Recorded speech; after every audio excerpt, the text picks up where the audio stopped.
bahwa untuk memajukan sebuah bangsa kita perlu investasi. Dan dari sekian banyak investasi, kita sudah menunjukkan investasi fisik kita lumayan, kadang-kadang ambisius, tapi lupa dengan investasi intelektual ya, investasi kecerdasan. Padahal dengan kecerdasan lah kita membangun yang lain. Jadi bukan terbalik, ya kita abaikan kecerdasan, tapi kalau fisiknya dengan asumsi fisiknya akan menarik kecerdasan. Tapi bukan demikian, harusnya dengan investasi kecerdasan, dengan kesabaran, kita akan menimba bukan hanya investasi fisik, investasi lain, kreativitas, inovasi yang jauh melebihi dari nilai-nilai fisik tadi. Jadi karena itu tentu kita kembali melihat dari mana mulainya kecerdasan atau investasi non-fisikal tadi dibangun. Nah memang Tuhan itu maha adil bahwa seorang anak manusia kalau dia umurnya matang pada waktu usia kawin, hamil pada usia matang, jadi di atas 20 tahun, kemudian kenaikan berat badan sang istri secara reguler naik, kalau itu bisa dipantau, biasanya kita harapkan 12 kilogram di atas daripada berat sebelum hamil. Kemudian dia insya Allah melahirkan anak dengan berat badan di atas 2,5 kilo atau panjang badan di atas 48 cm. Nah kalau di bawah itu berarti ada masalah. Masalahnya apa? Pertama yang tidak terlihat adalah jumlah sel-sel otaknya bisa berkurang. Dari yang 100 miliar sel otak, kalau anak normal itu dia bisa cuma 80% atau 70%. Jadi jumlahnya.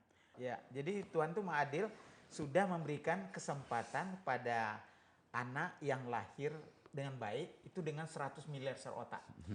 Tapi 100 miliar ini bisa berkurang jumlahnya kalau ada gangguan gizi. Jadi demikian penting gizi itu. Tapi bukan itu aja, bukan sekedar jumlah. Kadang-kadang jumlahnya bisa tercukupi. Bentar, supaya saya dapat gambar. Ya, jadi 100 miliar itu built in di otak kita tuh. Built in. Otak namanya, itu terdiri dari sel-sel yang 100 udah miliar sel yang namanya neuron built in dalam otak kita. Tapi untuk kesempurnaan dia berfungsi, dia harus membuat hubungan-hubungan antar sel itu. Jadi dia membuat jaringan yang kaya antar sel. Satu sel itu bisa berhubungan dengan 10.000 sel lain. Sinaptiknya. Sinapnya itu. Okay. Nah, sinapnya itu adalah ada hubungan antar sel tadi. Jadi makin kaya jaringan yang dibuat dan bertemu di antara hubungan tadi di dalam sinap dan ada neurotransmitter yang membantu bekerjanya dua sel tadi, maka inilah yang menentukan kecerdasan. Jadi informasi yang kompleks itu dia memerlukan jutaan jaringan. Dan itu yang mesti dirawat dengan nutrisi. Itu yang dirawat dengan nutrisi. Itu yang dirawat dengan stimulasi juga. Stimulasi. Dan karena itu sejak dari anak dalam kandungan kita harus berjuang selnya jangan kurang. Berarti itu di dalam 3 bulan pertama. Kalau terjadi kekurangan gizi, jumlah sel berkurang.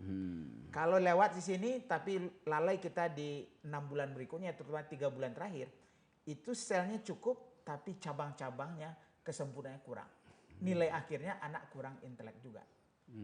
Jadi ini menariknya. Jadi intelek itu sebetulnya sudah dipasangkan oleh pencipta, default position gitu ya. Defaultnya begitu tuh. Ya.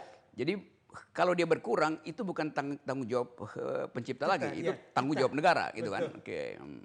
Jadi karena itulah upaya kita bagaimana kehati-hatian agar jumlahnya terjaga, sambungan-sambungan yang tadi diharapkan sekaya mungkin. Dan kalau ini terjadi, saya sering menganalogikan kayak gabus ya. Gabus itu kalau bagus rongga-rongganya kita isi berember-ember air itu diserap habis. Kecuali gabus dari kolam. Kalau gabusnya gabus Q3 misalnya, itu baru seember aja udah melimpah. Jadi sel otak itu seperti itu. Kalau kita mampu menyediakan sel yang banyak, jaringan yang lengkap karena gizi dan stimulasi tadi, dia menyerap ilmu pengetahuan itu dengan luar biasa. Oke, saya potong sebentar. Anatomi otak ini atau fisiologi otak ini, dia paling mungkin untuk diasuh maksimal usia berapa tuh? Jadi dia kemampuan dia menyerap fasilitas intelektual itu sampai umur berapa? Dia sebenarnya sejak dalam kandungan itu sudah. Jadi hal-hal yang berhubungan dengan suara itu sudah ditangkap oleh janin. Jadi sel-sel otak yang berhubungan dengan suara itu akan berkembang dengan baik kalau orang tuanya sering bicara dengan baik, ada bunyi-bunyian, ada suara-suara apapun, itu udah menstimulasi bayi. Jadi berarti rahim perempuan itu adalah sumber pertama pengetahuan. Betul. Sumber pertama kepekaan terhadap keadilan itu. Ya. Dan negara yang gagal merawat rahim perempuan itu artinya dia memerosotkan manusia. Betul. Oke, kebijakannya. Oke. Nah, kemudian karena getaran itu sel-sel yang berhubungan dengan getaran sudah. Jadi perabaan itu gerakan-gerakan ibu dengan anak itu sangat membantu. Nah, kemudian begitu lahir mulai mata. Jadi indera mata mulai berkembang. Sel-sel yang berhubungan dengan mata. Karena mata ini tidak sederhana. Dia bisa menjadi kecepatan reaksi orang. Misalnya seorang pilot, pesawat tempur lah, itu udah dibangun dengan bagaimana dia membaca panel-panel dan menerjemahkan, dan itu sudah dimulai sejak anak dalam kandungan. Nah, kemudian baru bahasa, kemudian baru kognitif berpikir tinggi. Jadi biasanya dalam 4 tahun pertama itu hampir 80% itu sudah dibangun kota itu. 4 tahun pertama. 4 tahun pertama, formative years-nya. Membangun tadi busa yang siap untuk diisi diisi. pengetahuan apa saja nanti. Secanggih apapun dia disekolahkan, tidak ada gak macetnya, semua diserap karena sudah terbangun dengan baik sejak dari 4 tahun pertama itu.